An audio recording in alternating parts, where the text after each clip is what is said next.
Quality control is really, really important in the development of a project. Really, it's a difference between make or break of the project. For us, quality control really is the part that brings the entire project together.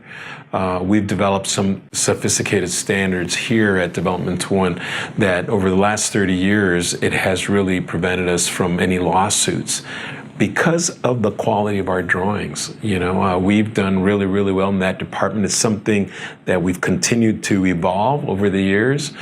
We've actually even developed a class on this. Our quality control systems focus on the development of change order prevention. We focus on the prevention of change orders because it is my belief that your quality control is only as good as the last change order. Change order will determine whether your drawings were good enough to be able to develop a construction, a project successfully when you're building it. If there aren't any questions, well, then there aren't going to be any change orders. It's when the questions start arising and the contractor in the field starts making decisions, under their own assumptions that weren't clear in the drawings. So that is what may create a change order.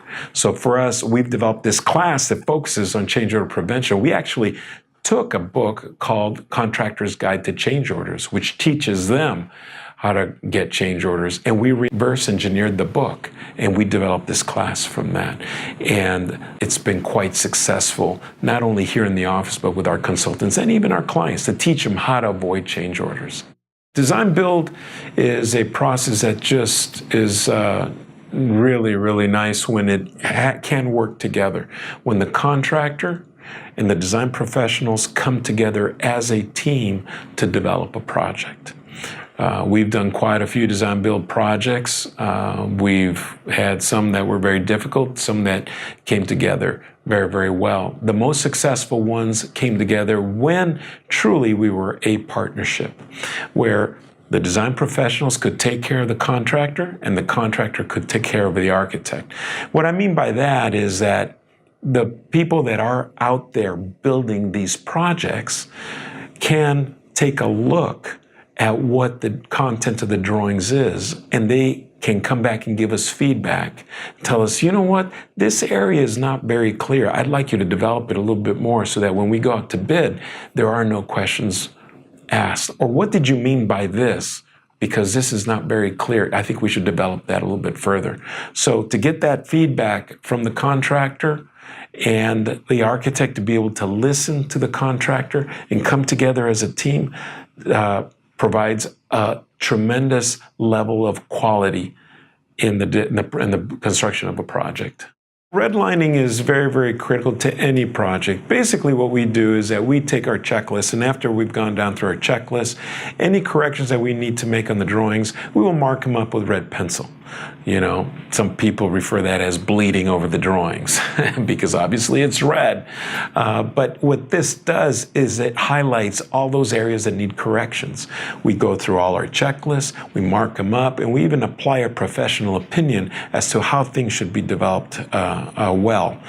We'll even go to the extent of sharing those red lines with our clients. Sometimes the clients will come over and they will say, I want this done this way or done that way. I want to see that you picked it up. So to show them that we picked it up, we will actually mark those up in the drawings in red pencil. And when our drawings are final, we will send our final drawings with the red line set. So, also, regarding building information modeling.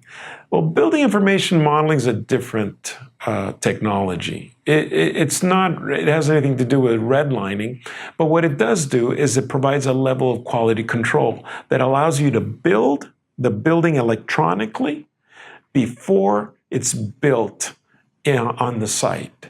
So you're able to see it come together. All the structural, mechanical, electrical, structural systems, everything comes together electronically, and you're able to see whether there is collision between the different disciplines. What I mean by that, if there's a pipe going through a structure, or if there is a beam or a column in the middle of a room that it doesn't belong there, it allows you to see that. How it is that this design professional conceived the design compared to this other design professional. As you know, there's different disciplines that come together. So if you have an architect that designed it a certain way, and you have a structural engineer that designed the structure in a certain way, we got to make sure that those disciplines are talking. In a model developed in BIM, you can see it electronically, and that's the beauty of BIM.